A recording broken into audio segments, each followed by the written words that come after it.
swimming away, breathing to my left. And I saw something there that I didn't expect to see, which was about a body length away from me is a large shark passing by. My immediate instinct is to get out of there as quickly as I can. Very quickly it became apparent that there was something that was quite wrong, because what was coming out was blood.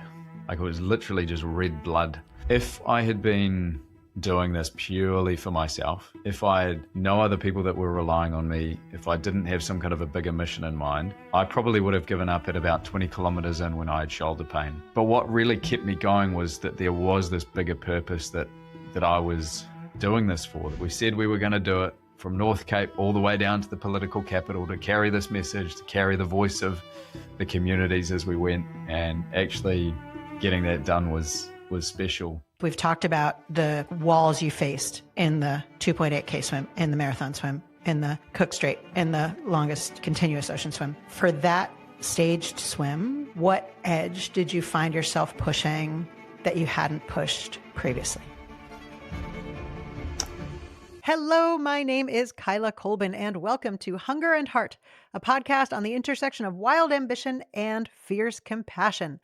My guest today is Jono Ridler. Jono is a record-breaking ultra-marathon swimmer. He was the first person to cross from the mainland to Tawhirirahi and back, Tawhirirahi, also known as the Poor Knights Islands. He completed the longest unassisted continuous ocean swim in New Zealand history, almost 100 kilometers from Karaka Bay on Great Barrier Island to Campbell's Bay in Auckland. And earlier this year, he made headlines when he swam the length of the North Island of New Zealand from North Cape to Wellington, 1,400 kilometers over 3 months, the longest unassisted stage swim in history. In this conversation, we talk about how repeatedly pushing through discomfort let him, in his words, unlock the cheat code to life. We talk about why his swim the length of the North Island ended almost as soon as it began. And we talk about his connection to purpose and how it lets him achieve more than he ever imagined possible. So here you are, my conversation with Jono Ridler. So you've just started, I just want to hear about this because you've just started this routine, this 4x4, what is it, Norwegian torture routine. Tell me about this Norwegian torture routine. Is it Norwegian? Did I make that up? Something like that. No, that's right. The Norwegian 4x4 protocol.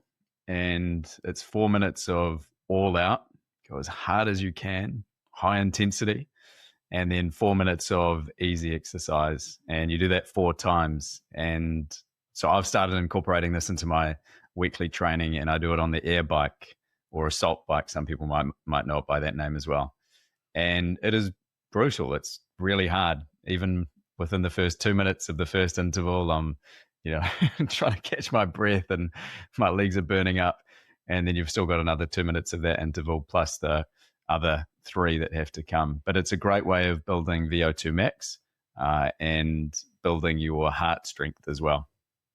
VO2 max, heart strength, and also like what I hear is, 2 minutes in and I'm like, oh my gosh, I'm imagining myself 2 minutes in, I'm dying. 30 seconds in, I'm dying. And there's obviously a mental strength component to that. Is it, the curiosity that I have around that is, do you find that those 4 minutes, like high intensity interval mental efforts are different to the kind of mental efforts that you apply when you're doing a sustained marathon type activity, like a long ocean swim? I think it's just more condensed. So when you're doing some kind of high intensity exercise, and I build in sprinting into my swim training as well. So I'm doing anaerobic and aerobic exercise at the same time. A lot of it's aerobic, to be fair, because of the nature of the endurance style of swimming that I do. But it's the same kind of experience. It's just compressed down and a lot more intense. So if you can think about it, if you're swimming for, 10 hours at a time, 20 hours at a time, you're experiencing all of that hardship, that pain, that muscle ache, everything that's going on, as well as obviously the mental side. But it's just condensed down into a 4 minute period. So you're still dealing with all of the same kind of things that are coming through your head, like you should just stop, you should give up, it would be easier if you weren't doing this. give yourself a break, all of that kind of stuff. All of those same thoughts, they come to the fore. Very different kind of physiological system that you're relying on, being that anaerobic system in those high intensity intervals. But the willpower, if I could kind of use that term quite broadly, to be able to push through that fatigue is very similar. I'm so curious about this. I do want to ask about your story and your life and your childhood and all that kind of stuff, but I don't want to let this go just yet.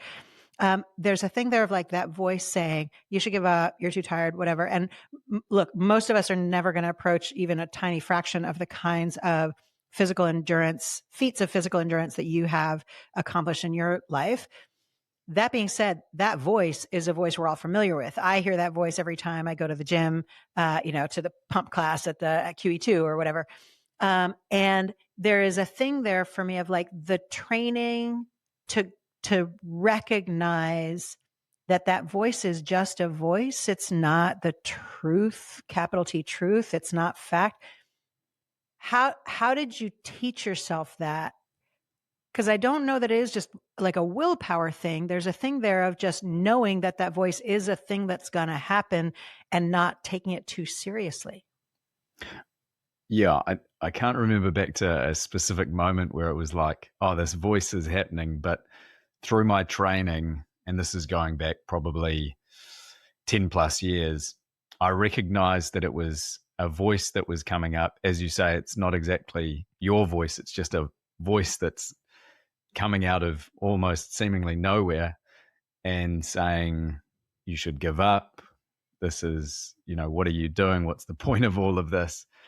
And so I came to recognize that, and it's something that's come up time and time again. And as you say, it's being aware enough that that voice is there, recognizing that it's not yours, and recognizing as well that if that voice comes up, it's normally when you're pushing some kind of a limit. So that is actually a good indicator, if you want to be in that space, that there is some opportunity there.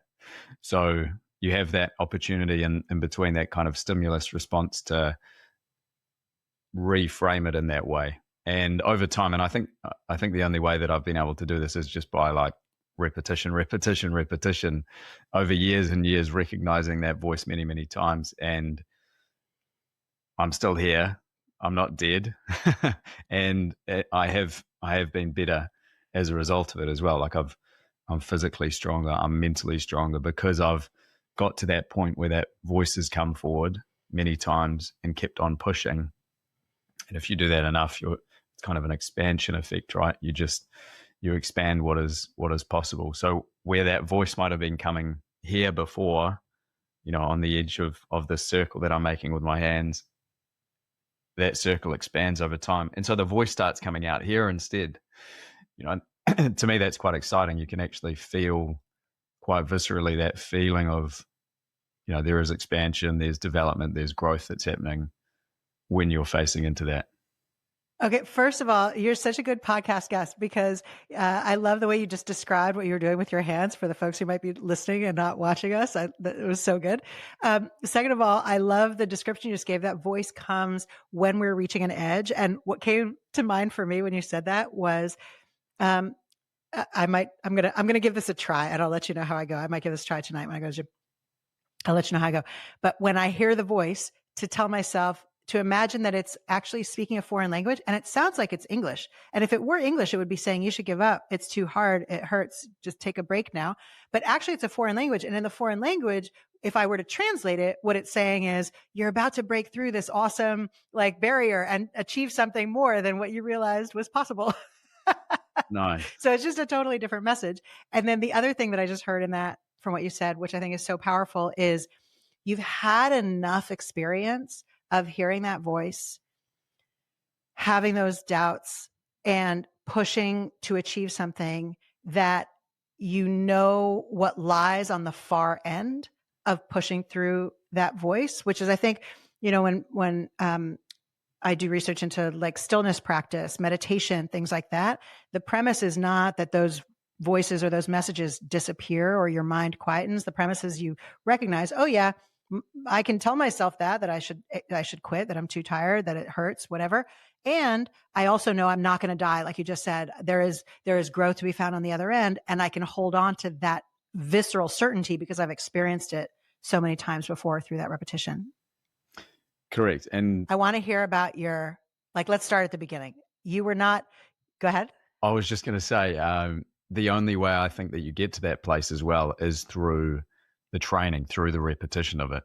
Expecting that you'll listen to this podcast and it's like, oh, okay, I need to go out and do this in the first time, be able to get that sense of confidence or, that sense of mastery over this thing. I think what I've come to learn is, you just have to train yourself and do that through repetition to be able to actually master your mind in that way. And I'm not saying that I've mastered my mind by any means, but certainly, more so than just reading it on the page of a book and thinking that, okay, well, now I can use this next time I go to a pump class or whatever it is that those voices start coming up.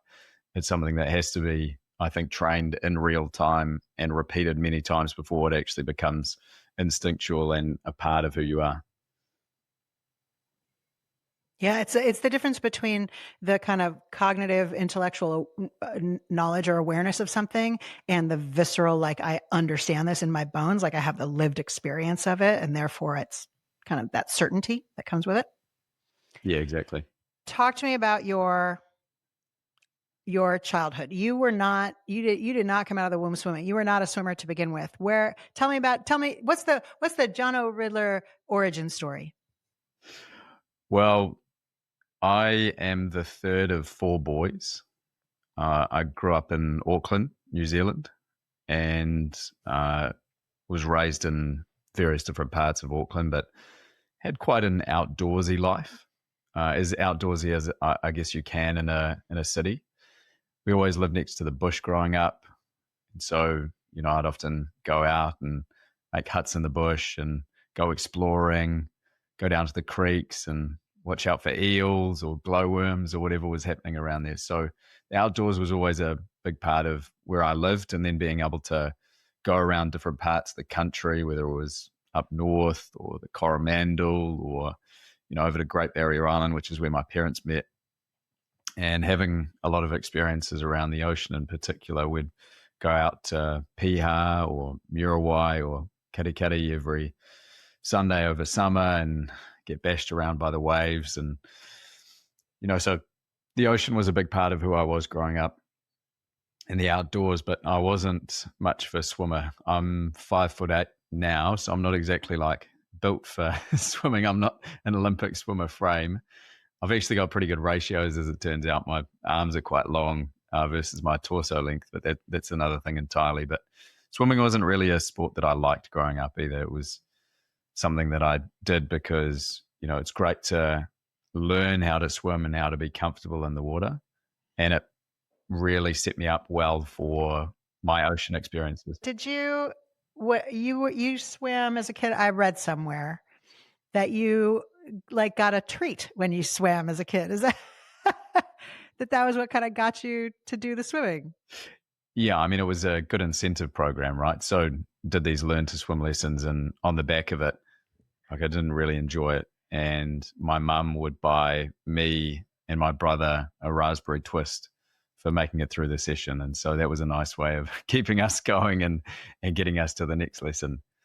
So I did these learn to swim lessons, I think, for about 4, maybe 5 years, and then put my effort into other sports like football, and was playing a bit of like tennis and a bit of golf on the side at the same time as well.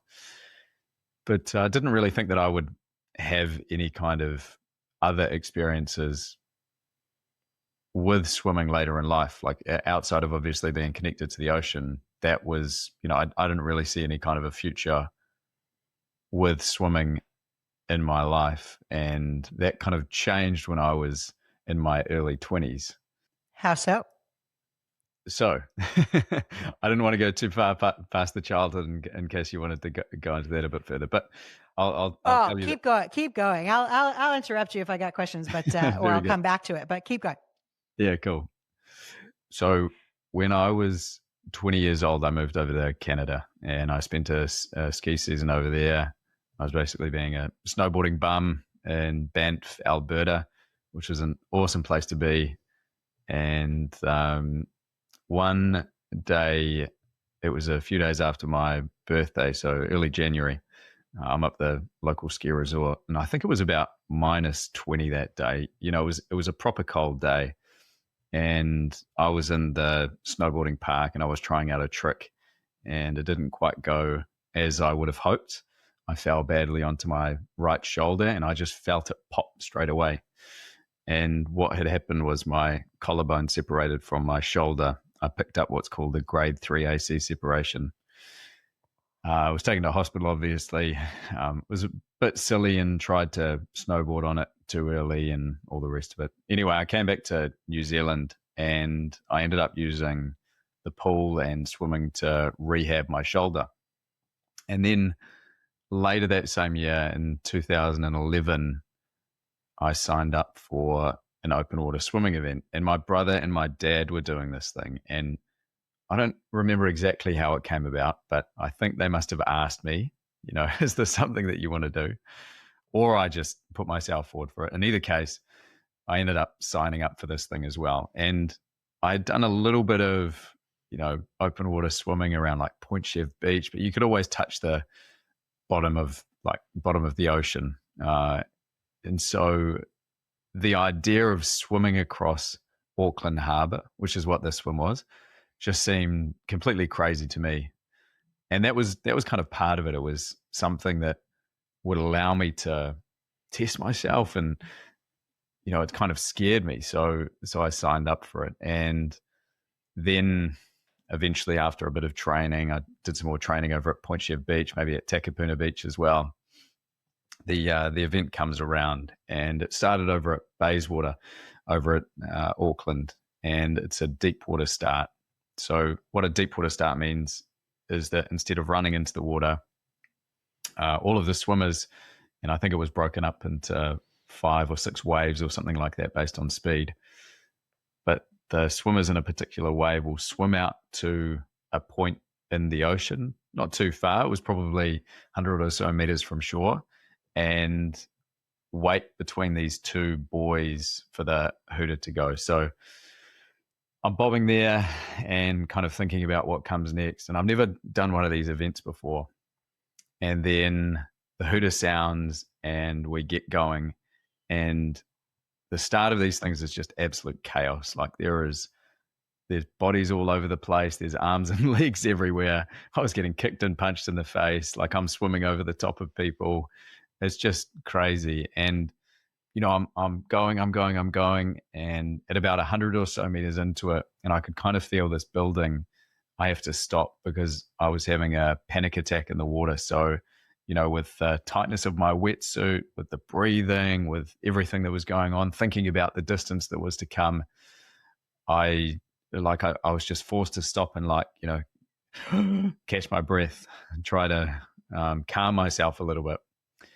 And I had this moment where I was thinking about, what do I do next? And it was very, very close to putting my hand up and getting rescued. There's lifeguards all around, looking for people like me in that situation. I kind of calm my breathing down, get my breath right again, and then decided to keep going. And I can't say it was completely comfortable for the other, I think it was 2.7 Ks, 2.8 K swim in total, but I made it to the end, and I felt this amazing sense of confidence because I had pushed through that hardship earlier and made it to the end of this goal that I had set for myself. Now, at the same time, I had this real endurance leaning. I kind of just wanted to see what I was capable of, and some of that was being expressed in running. When I was 24, I was training for a marathon, like a running marathon, and I ended up getting injured. And so followed about 2 years of dealing with leg injuries, and specifically a patellofemoral pain syndrome injury on my right knee, getting that right. And so I retired basically from running and retired from football as well. I was just sick of getting injuries. And so I poured all of that energy, all of that curiosity into swimming. And that's what led me to, in 2016, taking on my first marathon swim being 10 kilometers. And yeah, it just grew and grew from there, really. Holy moly. Okay, I do have a lot of questions. There's a whole bunch in there. It's a fantastic story. First of all, I just need to flag for you. I had Dylan Boucher on the podcast recently, who is the president of basketball operations for the New Zealand Breakers. He used to be CEO of Basketball New Zealand. And I shared my hypothesis that I have, which is that if you want to have a boy grow up to be a competitive athlete, have multiple boys. That boys with brothers are like, so many people on my podcast are like, I had 3 brothers, I had 2 brothers, and we just pushed each other and we were competitive and rah. And so thank you for being an additional data point on my boys with brothers hypothesis of extreme athletes. Okay. I have a bunch of questions. You're in there, you're 100 meters in, you're feeling that like stop, panic attack, do I put my hand up? Do I not? If you can, you might not be able to articulate this. I recognize this. What was it that swayed you towards keep going versus put your hand up? This is a little while ago, so I can't remember exactly, but I have had situations like this that have followed since. And it's a recognition of short-term pain versus long-term consequence. And the short-term pain in that situation was, I feel really uncomfortable. I feel like I might not be capable of doing this.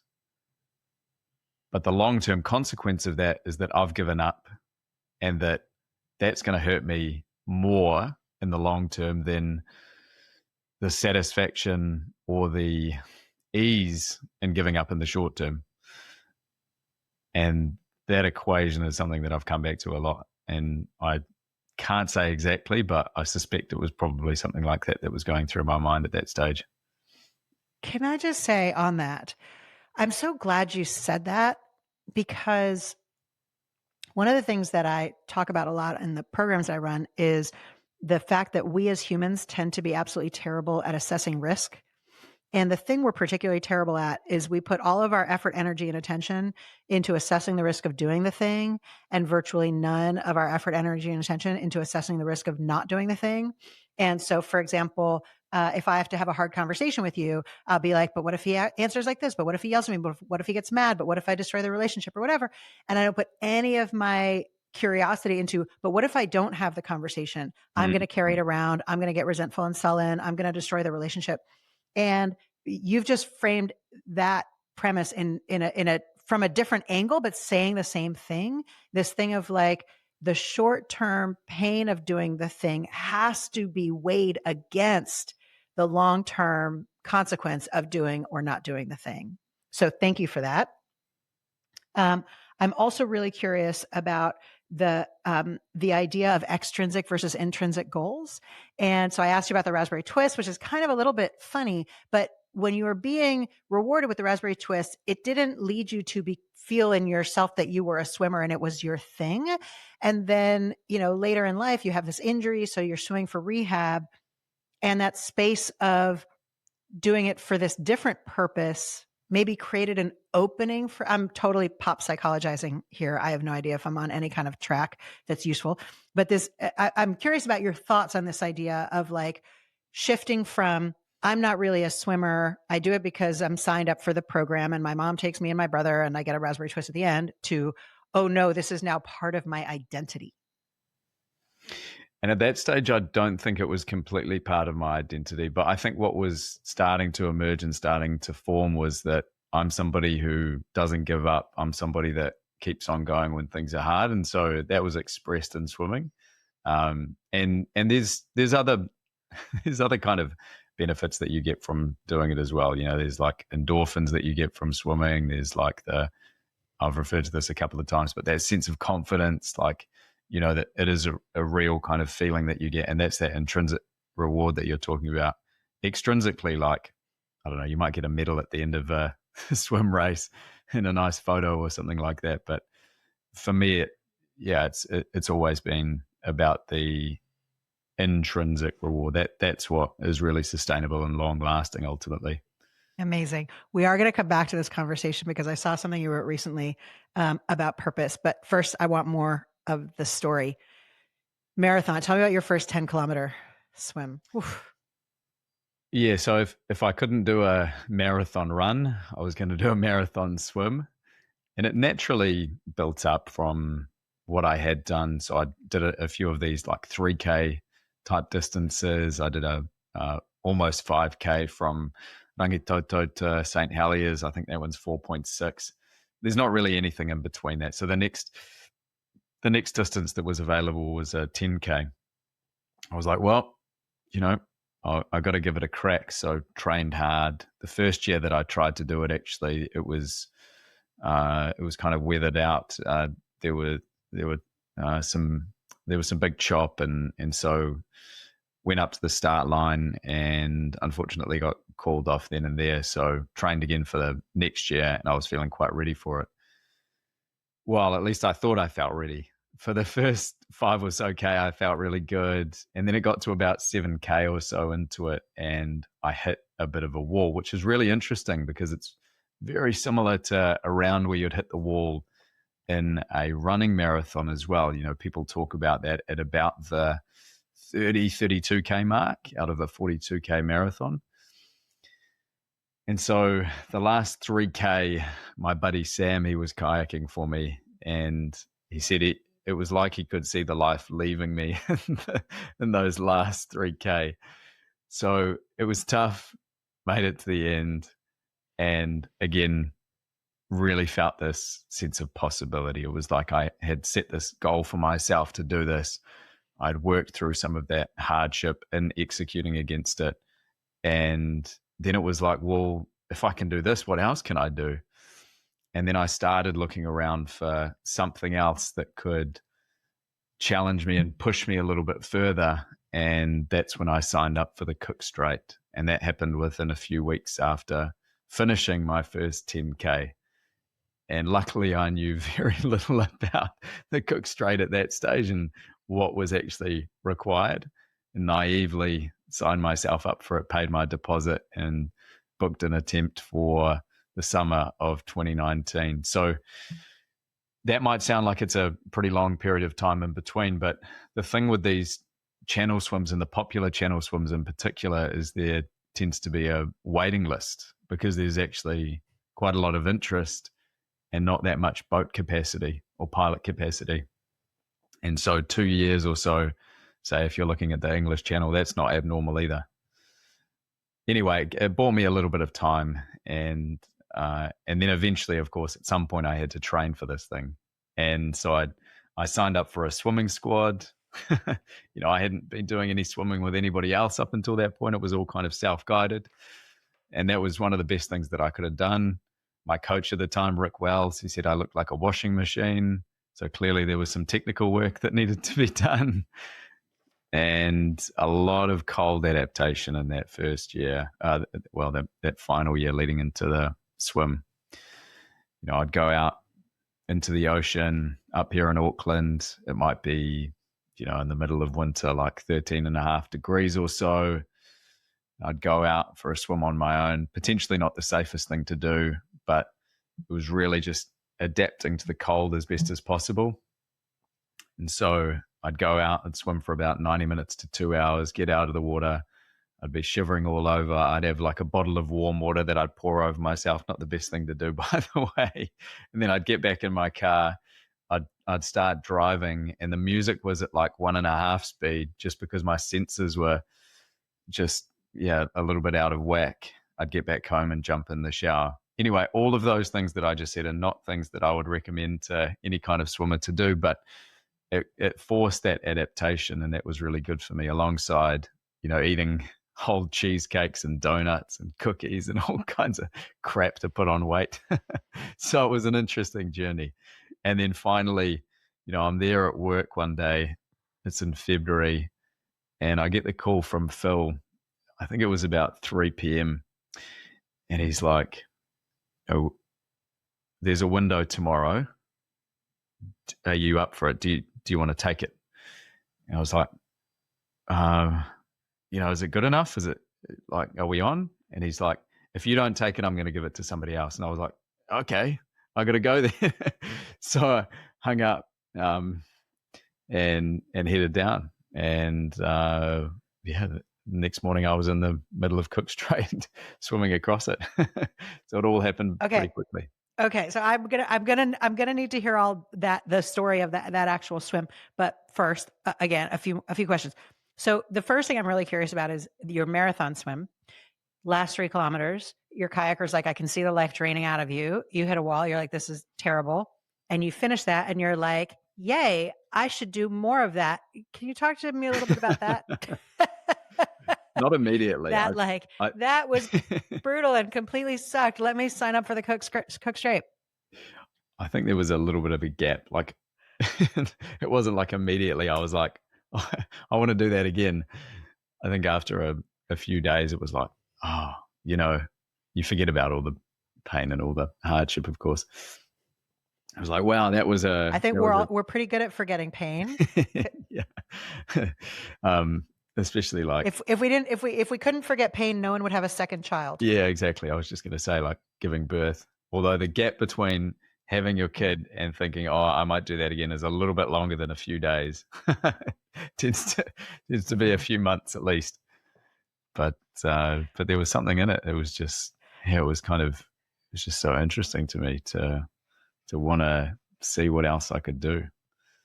And then the Cook Strait thing, I didn't realize. So you sign up to do it, but you don't know when you're going to get the call. You're just like kind of on standby for when the conditions are right and there's availability. Is that how that works? I didn't realize that.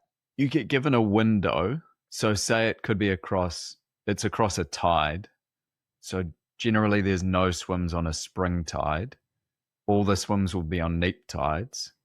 And they only really run from now. Some of them are being pushed into November, which is pretty cold, up until maybe end of April.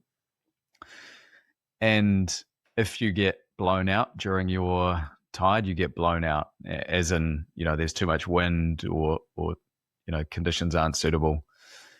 So during that window, it might be 4 days, it could be 6 days, depending on how long the neap tide is. That's when you've got an opportunity to be able to give it a crack, but you don't know exactly which day it's going to fall on. And you could head down to Wellington and wait for that to happen. That's what happened the first time around. I was initially booked to do it in January, I think, middle of January. I went down to Wellington. I waited there for a week and we didn't get an opportunity. And so I got put onto like a backup list of sorts.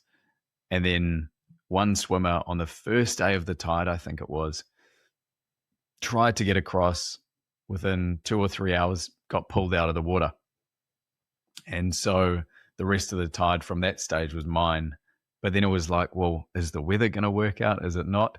And it was only when Phil called me on that day that I knew, yeah, this is actually going ahead. So I had to quickly grab all of my things. Now, you're kind of expecting a call. You're kind of expecting this to happen. So I had some of my stuff already ready back at home. But you don't know exactly when it's going to be. So there's a lot of there's a lot of tension around the weather, watching the weather, waiting for the right weather. It can be a real source of anxiety with these channel swims. You can know that it's coming and be prepared and still be like, oh shit, it's actually happening. Like that would still be a moment for sure. So tell me about the Cook Strait. How long is the Cook Strait, like distance wise? And then what was your experience? I think in a straight line, the Cook Strait is about 22 Ks across the shortest distance. But here's the thing. There is a lot of current that goes through there. There's a lot of water washing through there. And so nobody swims it in a straight line. The shortest swim might be about 23 kilometers or so, a slight diversion. The longest one that I've seen, I think, was about 70 kilometers, if you can imagine that. So basically that means that person got pushed all around. They're going down to Blenheim. They're going back up to back over to Australia. They're getting pushed all over the place until they finally manage to ground. So my swim, I think, was about 26 to 27 kilometers. So it was a relatively straight line. We left off a place called Ohau Point, which is on the North Island. It's just behind the wind farms. And I get in the water. Phil said to me in the morning, he said, look, the wind's come up a little bit. You're going to get a pasting first thing. It's like, okay, well, that sounds promising. Anyway, I get in the water. I swim to where I get directed to swim to start off with, which is part of the shore. So you have to touch the land to start, and then you have to touch the land to end it. If you can walk out of the water or walk into the water, then you have to do that as well. But in this case, it was like a hard shore. So I swim over to the rock where I'm supposed to start. And I said to Phil as well, I said, what, you mean the rock with the seal on it? And he was kind of like, yeah. I was like, okay, well, I'll start swimming towards that one. I'm swimming towards it. And he's like, no, not that one, not that. It kind of redirects me. And so I swim over to this other rock, and I have to take a quick toilet break before I go. I had some nerves or whatever was going on. Anyway, I'm just about to start doing my business, and Phil and my now wife, Sarah, they're on the IRB, and they're just screaming at me. They're like, go, there's a seal chasing you. So this seal, which I think was actually a sea lion, had slipped into the water and started swimming towards me. Now, it might have been nothing, but they were just being a bit cautious. And Phil later said he was a bit worried that it could be the type that could bite your ankle. So that was how my swim started.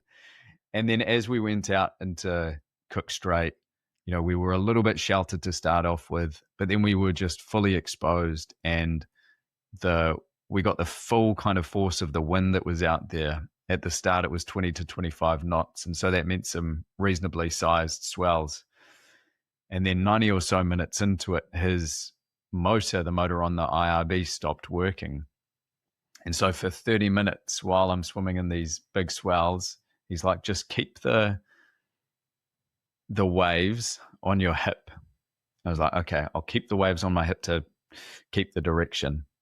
And they would be doing these big loops around me to try and get the motor right, basically. I think they were trying to flush it of whatever was going on. And Phil would come past, and he'd be on the on the motor with one arm, and then his other arm he'd be pointing outwards to where I needed to swim. And they did that for about 30 minutes, and then eventually it came right, and it could come back to idling pace. And as we went, I got the sense that we were moving pretty well.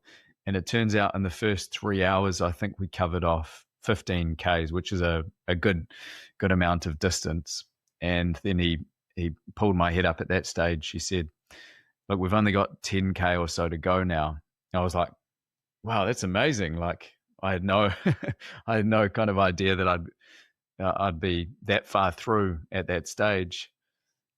Most swims, I would say, are probably around the 9-hour mark or so. So to be at that stage, to be well past halfway, only 3 hours in, was amazing.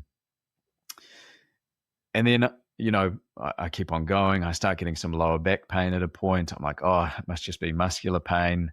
Phil gives me some pills to kind of work through that.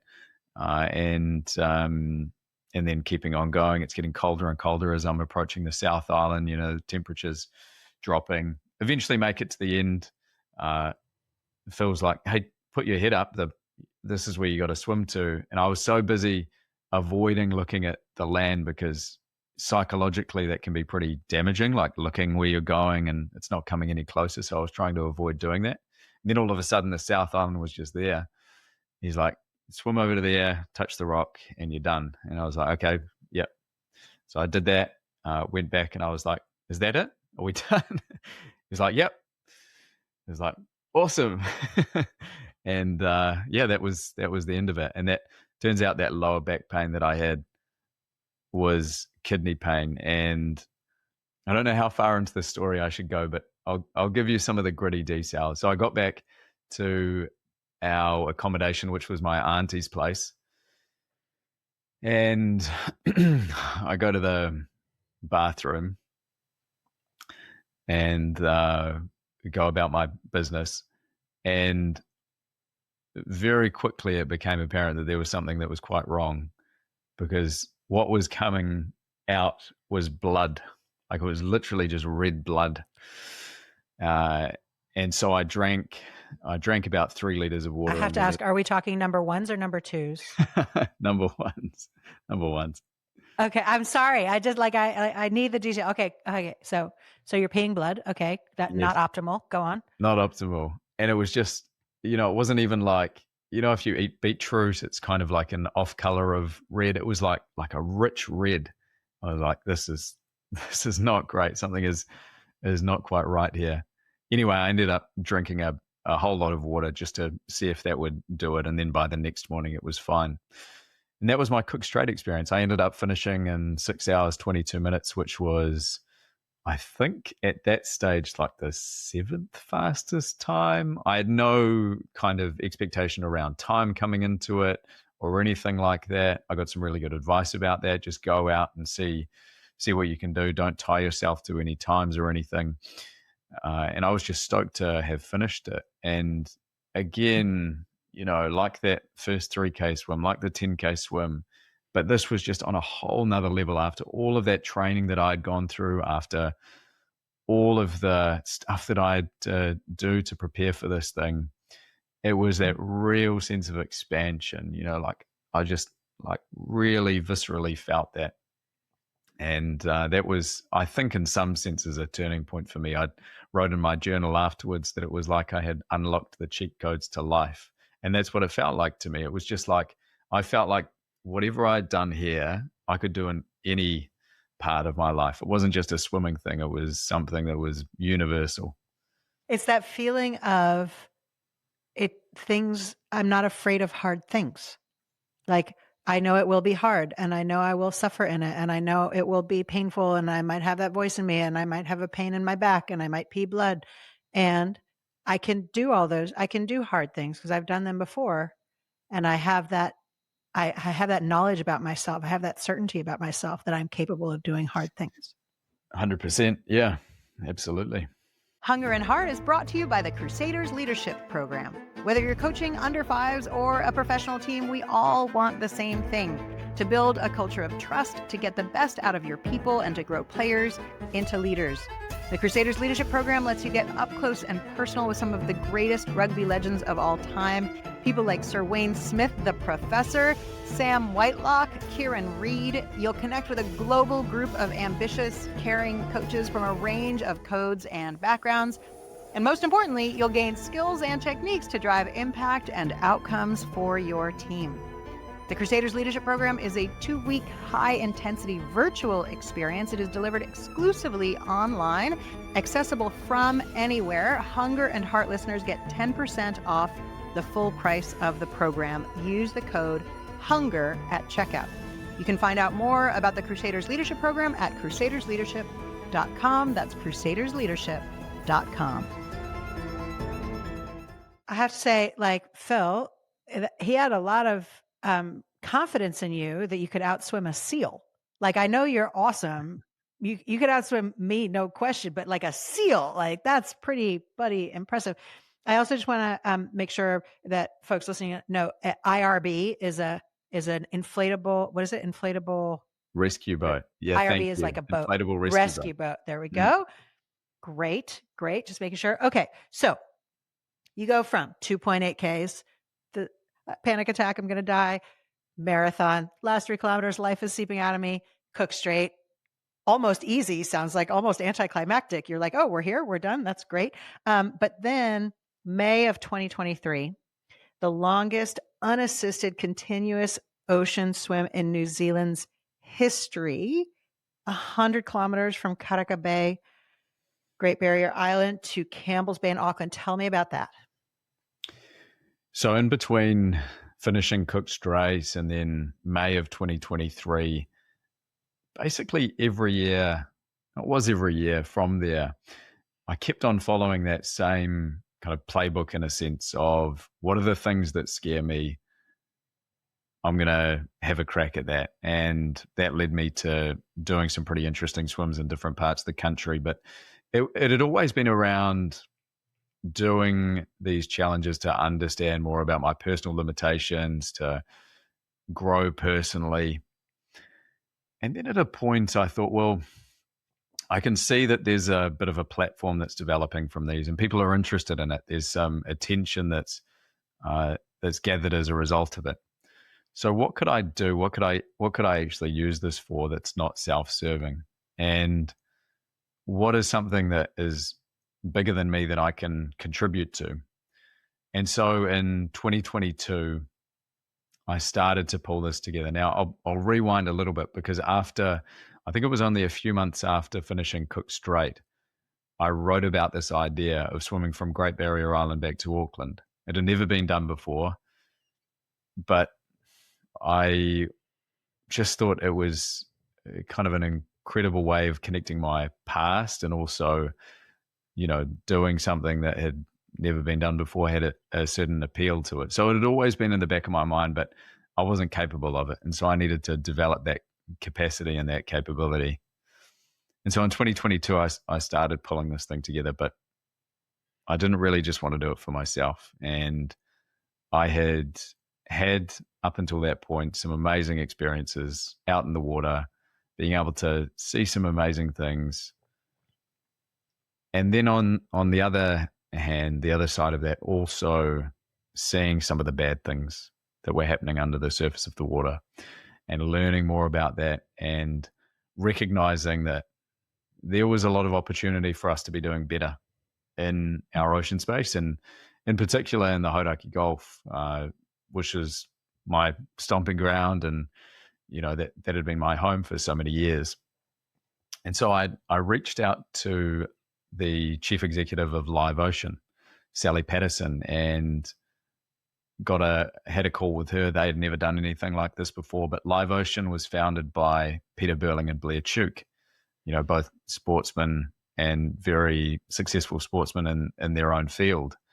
And they founded this with the idea of obviously improving the health of our ocean, but recognizing the power that sport has to do that. And so I don't think they were ever expecting to partner with a swimmer, but that's kind of just what happened.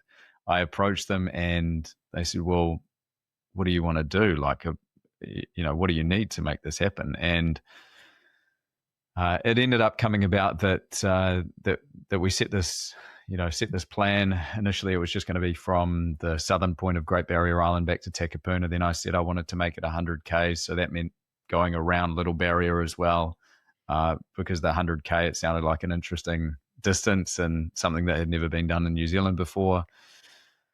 And we wanted to do it for something that would connect people back to the Hauraki Gulf. And so it was around marine protection in the Hauraki Gulf. There had been discussions going on in the background with the sea change plan and other things related to increased marine protection in the Hauraki Gulf, but it had stalled. It wasn't really going anywhere. So we thought we might be able to use this to give it a nudge in the right direction. Initially, I think I was going to be attempting it in February or March of 2023, which is the warmest time of the year in terms of water temperature. I ended up getting injured at the end of December and then had to work my way back out of that. So reset the window for end of April, beginning of May, which isn't the best time of year to be doing it. And it also happened to be the year where there were quite a few cyclones passing through. If you remember, this is when Cyclone Gabrielle hit the country. There were a couple of other big ones, I think, that year as well. And we ended up taking on the swim between two storm cycles. That was the way that it worked out. And the reason why I ended up going with this, I was looking at the weather. We had about 18 people that were on standby, if you can imagine, that were going to be part of this crew. And I knew that they were only committed for the window and no further than that. And this window of time was maybe 7 days or so. And so it was the choice of putting it off for another year basically knowing that the waters were going to be getting colder and colder, or having a crack and just seeing what would happen. And so I ended up making the decision to go ahead based on a forecast that saw us having about 20 hours of good weather and then deteriorating from there based on the forecast. So we ended up shooting over to Great Barrier Island on the Monday when one storm was passing. We headed out there with these like 3-meter waves going across. The boat takes ages. Basically, most of the guys on the boat get seasick, including myself. We eventually make it into Karaka Bay, and it's just, it's beautiful. It's sheltered. The wind starts coming down. We have a lovely night. And one of the hardest parts with some of the coming into some of these swims is the sleep on the night before. You might think, you'll get a great sleep because you know that there's this big thing coming, but because you know that there's this big thing coming, you're just completely anxious, and that can run through your mind. Before I took on Lake Taupo, I think I got 90 minutes of sleep, pretty similar with Fovo Strait as well. Not ideal, but this one, luckily, I got a really good sleep. And I needed that because I was going to be swimming through the entire next night that was to come.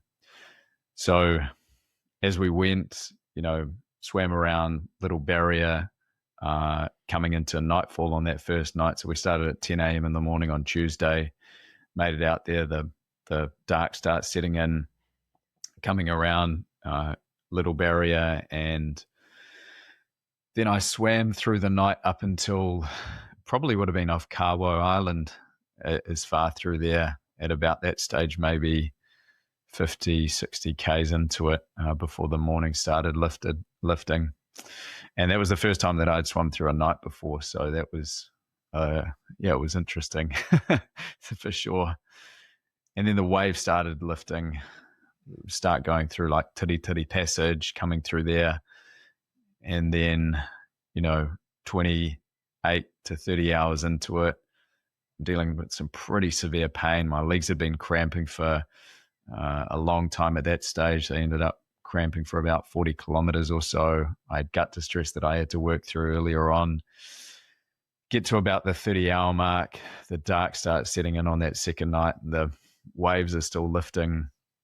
And then I start seeing things. I start hallucinating because obviously, there's this combination of like sleep deprivation, of hypothermia, of fatigue, of everything coming together at the same time.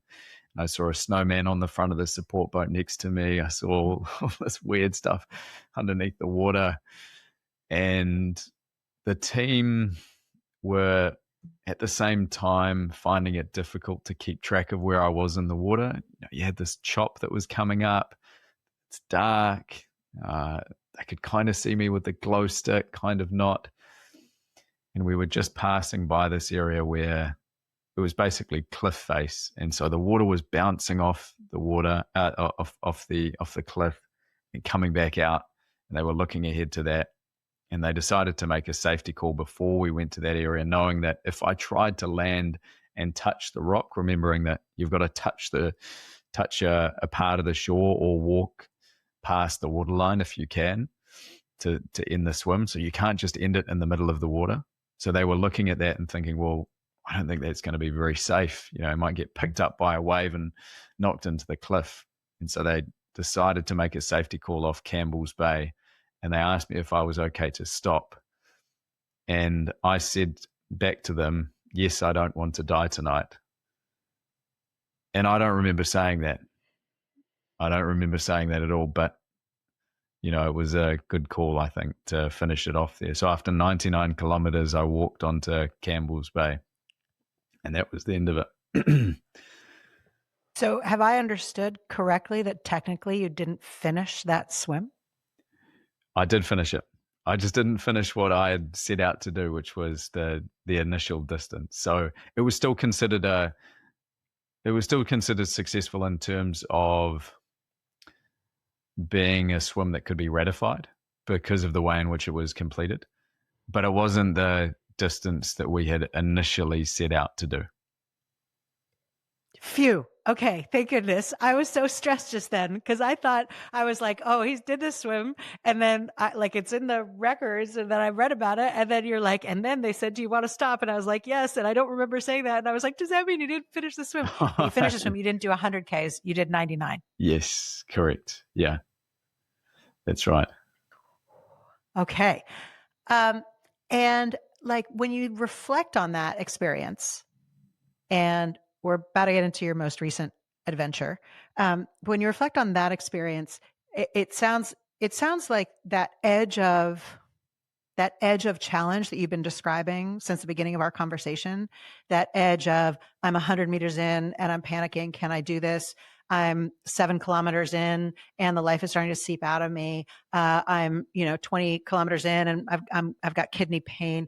Like that edge, you just keep expanding where you find it, and you're having different experiences, but at the meta level, it's all the same experience in the sense that I'm doing something that my whole system is telling me you're crazy, you should stop, and I'm going to keep going and see what I can do. Is that is that how it feels to you? I think you're onto something, which is that it's underpinned by curiosity at the base of it, a curiosity to understand what is possible, and it doesn't matter what that looks like. It might be 3K at one point, it might be 10K at another point, but it's all relative to where you are in that time and space, really. And so for me, there's two levels. It's personally, what am I capable of? But then at a human level, what is possible as well. And I'm interested in that and being part of the experiment of, what is the human potential of all of this. I do want to round it off though, because I said up front that this was about doing it for something that was bigger than me. And there were parts as I was going through it, and you touched on purpose earlier, and this is probably a good time to kind of inject that. If I had been doing this purely for myself, if I had no other people that were relying on me, if I didn't have some kind of a bigger mission in mind, I probably would have given up at about 20 kilometers in when I had shoulder pain, or 15 hours into it when I was dealing with gut distress, or 50 kilometers in when I was dealing with that leg cramping. But what really kept me going was that there was this bigger purpose that I was doing this for. This was about contributing to a legacy that could last beyond me. And with that purpose in mind, that purpose that was pushing me, I was able to, I think, go much further than I would have been able to otherwise. And it was like an incredible motivator. And it continues to be something that motivates me because it worked. It was something that, it's this idea, or kind of a model in a way, of using human endeavor to attract people to something, to drive change. And we were able to get some pretty good attention out of this. And we funneled that attention into something that was meaningful. And I think it did give a nudge. There had been a hell of a lot of work up until that point to get things to where they were, but I think it gave it a nudge in the right direction. And we were a part of that change ultimately in the Hauraki Gulf Marine Protection Bill being introduced later that year. So it was incredibly satisfying to be a part of that, to be able to use whatever skills and contribution I could to do something that, that'll be around when my daughter's my age. The same marine protection that's there now, like, she will be a beneficiary of that in 30 years. She'll be able to see the benefit of that. And that, that is way more worth a nice number of how far I swam or like a record or anything like that. That is what it's actually all about. Do you know what I love so much about that? What I'm hearing is the kind of progression from extrinsic reward for self, the raspberry twist, intrinsic, I'm driven by my self-identity. I am a someone who can do a marathon swim or whatever. So extrinsically driven to intrinsically driven to purpose driven. And that purpose driven for you was the unlock that let you achieve so much more than you had previously been able to. Yeah. Yeah. I mean, you've articulated it amazingly. That's exactly what that arc is, really, isn't it? And ever since then, I've really just tried to tap into that purpose piece as much as possible and try to get out of my own way in a way. Like, try to recognize as much as I can that this isn't about me. It's really about something bigger. And sometimes my tendency is to try and bring it back to, what am I going to get out of this? But I know that when I'm personally most fulfilled is when I'm contributing to something that is bigger, something that has like a much more powerful purpose. And that's when I'm prepared to go to these lengths that I don't think I would be otherwise. And it's I really want to see other people operate in that same space as well, because I don't think it's just my personal experience. I really think that is something that's universal. You want to find something where you're pulled by it. You're not pushed. You're not pushing yourself towards something. You're really being pulled. Like there's like a magnetic force that's making you do this stuff, making you stay up at night, working for something, whatever that thing might be. And if more people could tap into that purpose piece, like it's an incredible force. I do have to ask before we go on, and I'm sorry to go from like purpose and lofty, like I'm being pulled by something greater than myself to the most mundane thing. But I know people are going to be wondering, how do you go to the toilet when you're doing a 33-hour swim? So I don't go number twos. There's not really any kind of a need to. So we'll cross that one off the list. And then you can become very adept at doing your business, number ones, while swimming. So it's not an easy thing to do. It's like definitely a form of multitasking that you need to work up to, but it is something that is possible. So it's something that I've been able to to master. Amazing. Thank you. Thank you for indulging me on that one. Okay. 4 months ago today, as of the date that we're recording this, that we're having this conversation. Wow, you're right. Yeah. You completed a massive endeavor. Tell me about it. So on the 4th of April of this year, after swimming for 90 days, I swam into Whairepo Lagoon in Wellington. From starting at North Cape at the beginning of this year. So 90 days of swimming down the coast, about 1,400 kilometers, and doing that in a staged manner. So every day covering off anywhere from 3 hours of swimming up to 11 hours of swimming in a day, making my way down the country. I shouldn't say my way. I mean, it was a massive team effort to make all of that happen. It was really like I was doing the swimming, but huge logistical effort to be able to pull all of this off. There was a team of 7 people that were on the road with me across land and water operations, all of the people that were helping with the communications in the background and everything else. So huge team effort to pull it off, and the planning, and then also obviously the execution as well. But I mean, that's the finish. Like coming into Wellington, it took a long time to get this thing together.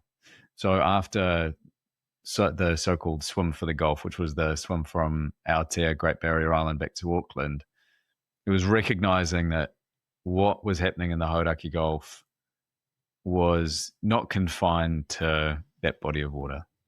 I learned more about this and heard more about what was happening in different parts of the country, and recognizing that there was a lot of opportunity everywhere. We are stewards to one of the largest ocean spaces in the world. We have the 4th largest exclusive economic zone in the world. and most of that is water. I think it's 93% water. 93% of our country is water. And in my opinion, we could be doing a much better job of it. We're taking too much out. We're taking it out using destructive methods in some cases. And we're putting back things in that probably shouldn't be in there. The sediment, the runoff from the land, and other things like that. So it's a huge it's a really complex thing. We've got a huge amount of impact as humans on what's happening out in the ocean. But you have to start somewhere. We have to do something. So from the get-go, the ambition of this swim was to put the ocean on the map in a way that we had never seen before in New Zealand, to draw people into what's happening under the surface of the water, to get people to care about it. And we refined exactly what that looked like as we went. But that was always the high-level ambition. It was using endurance sport for good, the same model that we had used for Swim for the Gulf, and taking that to another level. And through that ambition, that hope that if we can really just expand people's minds with the difficulty of this thing, they won't have a choice really but to be attracted to this, and that they'll be pulled into the story of it and they'll start to care about it. Because why would you care about something that you've never seen before, something that you've never connected to? If you can take that attention, you can get connection as a result of it, then you can get the action off the back of that. And it's a pretty simple model, but it's effectively what it comes down to. This massive idea, right? But of course we had to figure it out as well. Like, how do you do something like this? It had never been done in New Zealand before. There were a few other swims around the world. There was Ross Edgley's swim around Great Britain. That was something that inspired me. A couple of others here and there. But our waters, our coastline, everything is so unique here. So we had to come up with this logistics, this operating model. We had to build a team from scratch, had to come up with all the fundraising. There were a few times when, we came up against some pretty heavy obstacles in the lead up. But after 2 years of trying to pull this thing together from, it was basically September, October 2023 up until when we started in January of 2026. Different kind of levels of intensity as we were pulling it together. But always that belief that if we could do this, and that belief was shared by, again, this was done in conjunction with Live Ocean, belief shared by people like Blair Chook, who really got behind it, other members of the Live Ocean team. And then we grew and grew that, that supporter network to drive this through to the reality of being able to make it happen. So it was a huge amount of work just to get it to the start line. And then, of course, there's the small matter of actually getting down the coast and swimming down the coast, which was, I guess, where I really stepped in.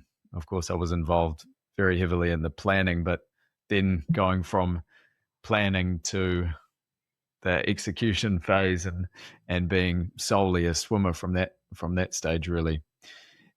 Another important thing I think worth mentioning, our logistics model. So we had 2 boats out on the water. We had 2 vehicles on land, and that was really to accommodate safety alongside kind of a moving accommodation as we went down. We really wanted to connect with people on land as we went. So we talked about models where we'd have just a sailboat or something like that would be out to sea. But we knew that if we did that, that wouldn't always be possible in some areas of the country. If you had weather coming through, there's not a lot of safe harbors in some areas.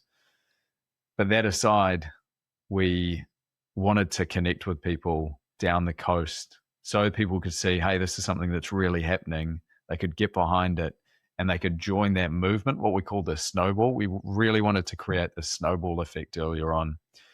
And as we went down, we saw that too. Like, it was kind of cool. We'd go out in the early stages. We were staying at Arawa Beach, right up at the top of the North Island. Amazing spot, beautiful white sand, silicon sand beach, and there'd be like 2 or 3 people that would be there when we're landing. They're like, "Oh, are you guys doing the swim down the country?" And we're like, yeah.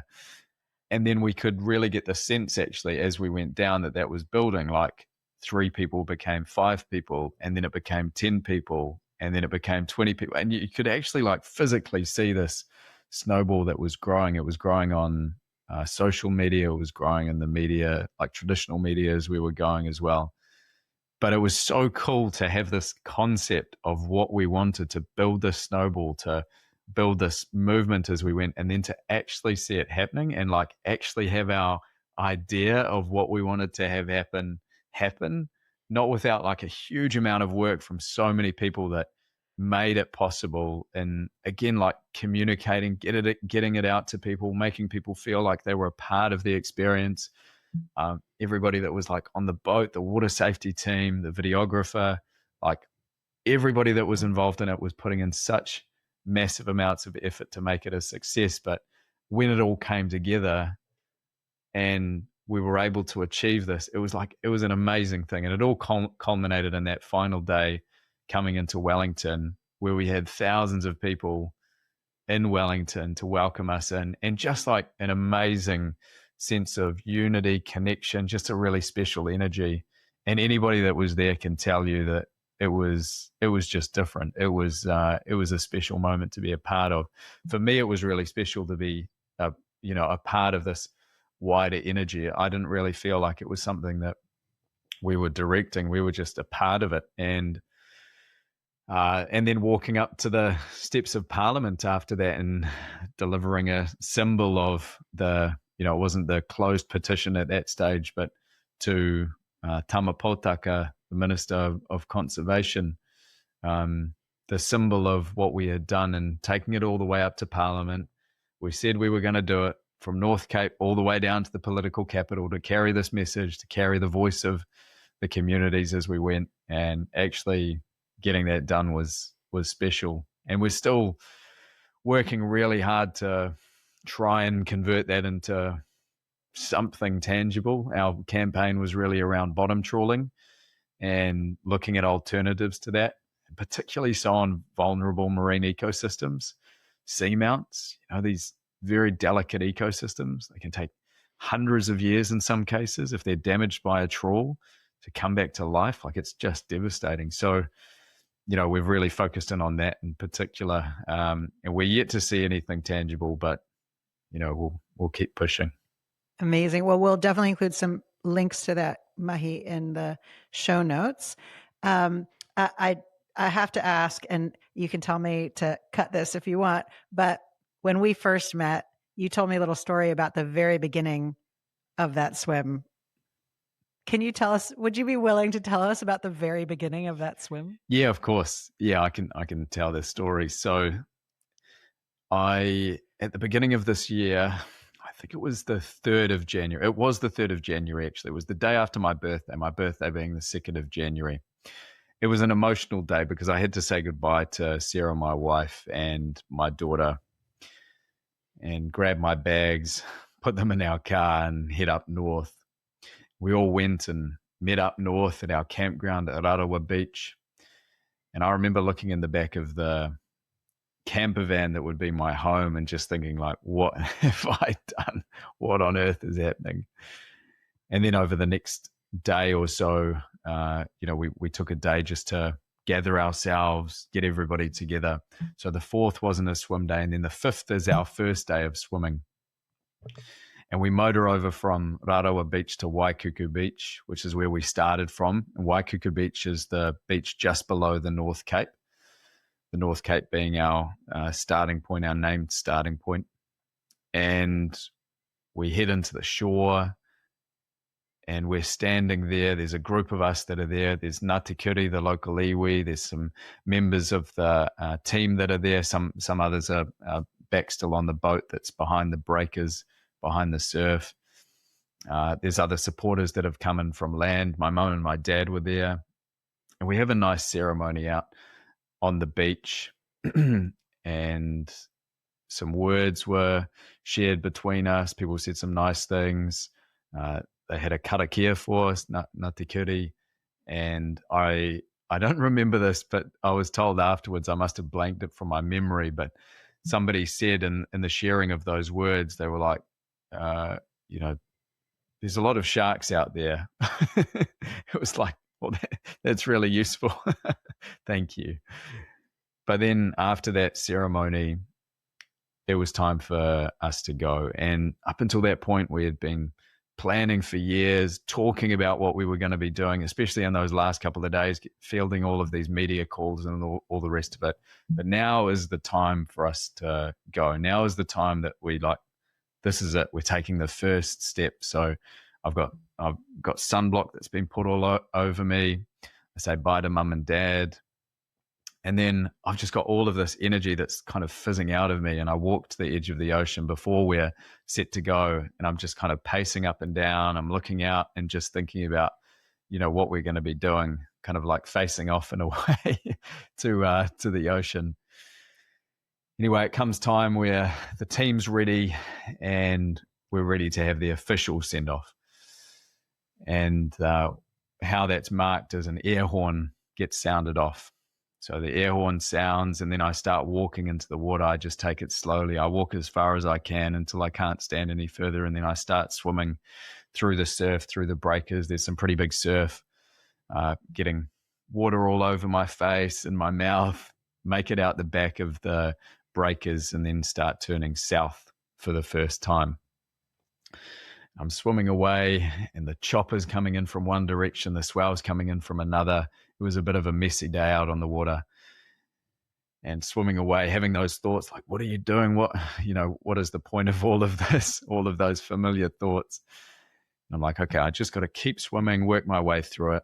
So I keep going. And at about 90 minutes in, I'm finally starting to feel a bit more comfortable, feeling a bit more at ease in my body and my mind. And I'm swimming away, and the IRB, we used an IRB for this one as well, was about 15 meters to my left.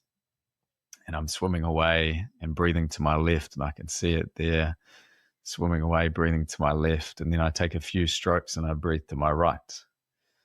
And I saw something there that I didn't expect to see, which was about a body length away from me is a large shark passing by.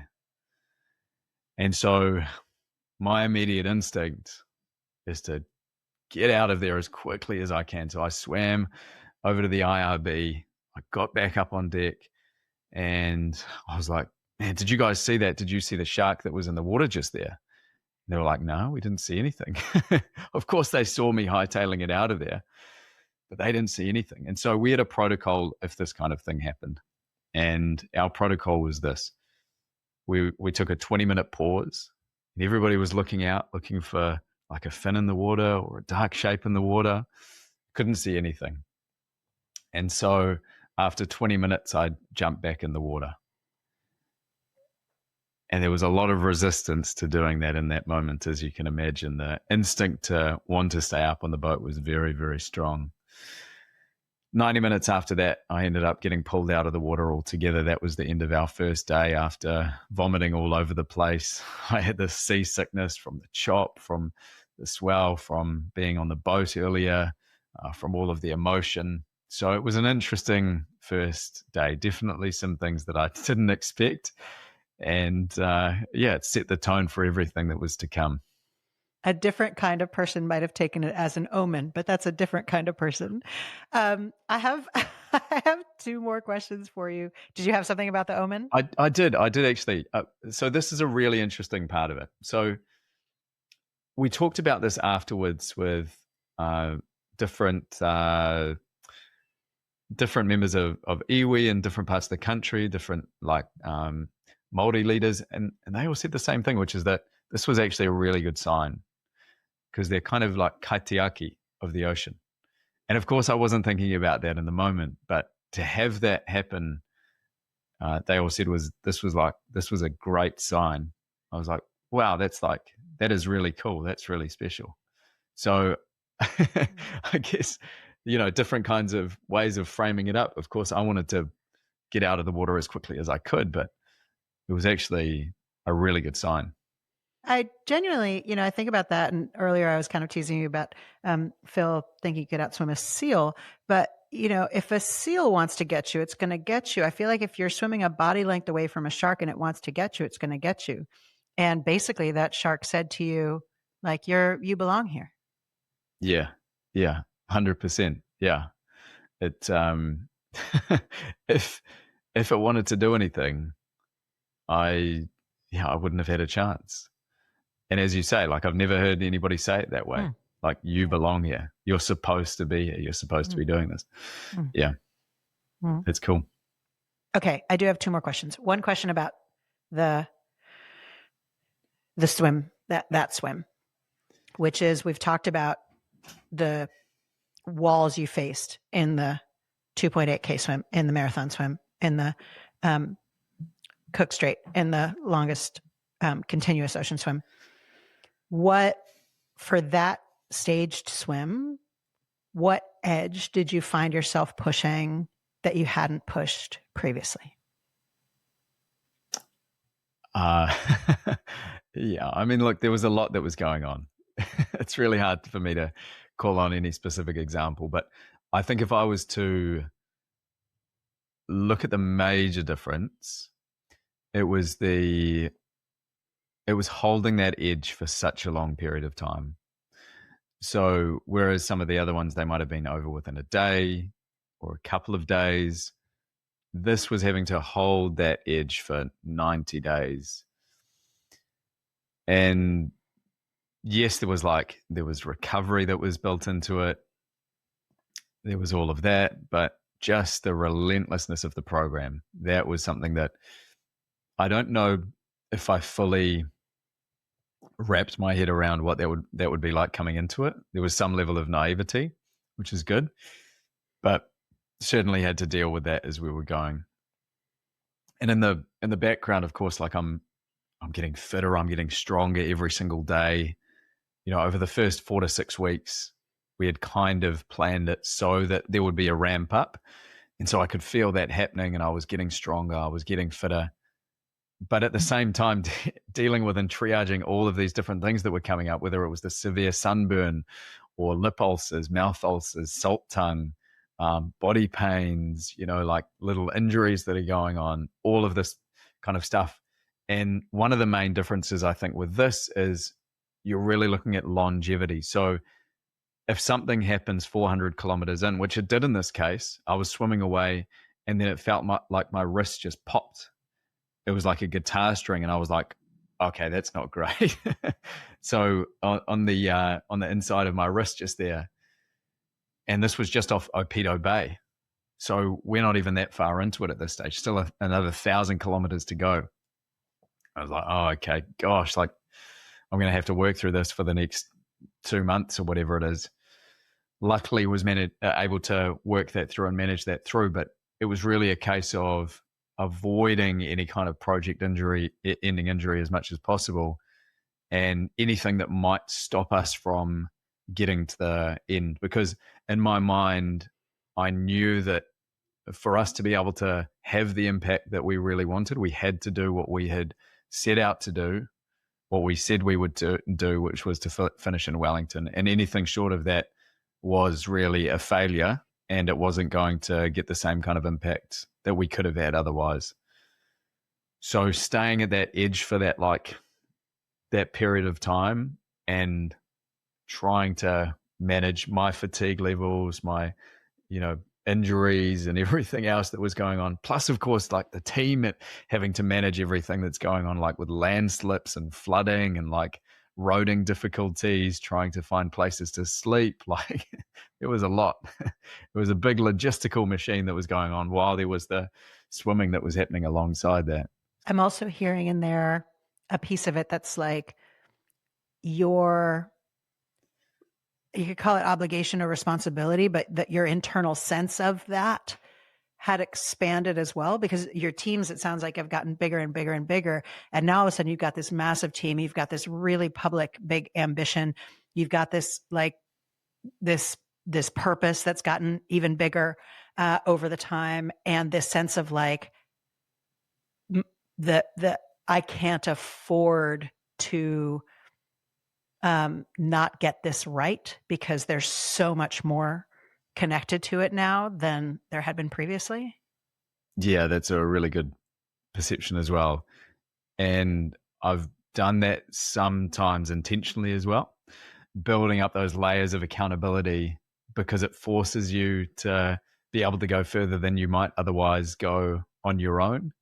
And so there was a strong sense of, there are people that are relying on me to do this, not just within the team and the supporter network, and the funding and everything else that had supported us to get to this point. But, what about all the people that are now behind this? Everybody that's come alongside, all of the thousands of people that are backing this, that are watching this, that want us to succeed. That was pressure, but it was good pressure. It was an accountability that propelled us forward.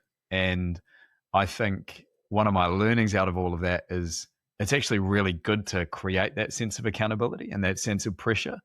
I know some people sometimes feel like it can be a detractor of performance, but I actually think it's a great forward propelling force. So if you can build that in and intentionally design that in, I do that all the time. It's just it's another thing that makes sure that you keep going when otherwise you might stop. I would call that a force function. And I'm a big fan of a force function because I can be very tempted to listen to the voice saying, you should really quit now. And when I have a force function, it helps me go, nope, I can't because I have to do this other thing.